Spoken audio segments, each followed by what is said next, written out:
పరామర్శల ముసుగులో దాడులు చేస్తే ప్రభుత్వం చూస్తూ ఊరుకోదని మంత్రి అచ్చెన్నాయుడు హెచ్చరించారు. 5 ఏళ్ల పాటు ప్రజలకు అబద్ధాలు చెప్పి పబ్బం గడుపుకున్న వైసీపీ నేతలు ఇప్పటికీ తీరు మార్చుకోలేదని మండిపడ్డారు. ఎంత దుర్మార్గులంటే వాళ్ళకి కళ్ళున్నాయా, ఎంత నిస్సిగ్గుగా మాట్లాడుతున్నారంటే ఎన్నికల హామీలు ఒక్కటి కూడా నెరవేర్చలేదు, సూపర్ 6 కార్యక్రమాలు ఒక్కటి కూడా అమలు చేయలేదని నిస్సిగ్గుగా మాట్లాడుతుంటే వారికి ఏం సమాధానం చెప్పాలి? మేము ప్రజలకి చెప్పవలసినటువంటి అవసరం ఉంది కాబట్టే అనునిత్యం చెప్తున్నాం.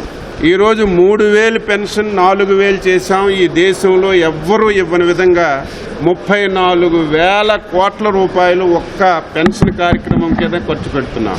నువ్వు పేదవాడికి అన్నం పెట్టడానికి ఇష్టం లేక అన్నా క్యాంటీన్లన్నీ ఎత్తిస్తే 130 అన్నా క్యాంటీన్లు తెరిచాం.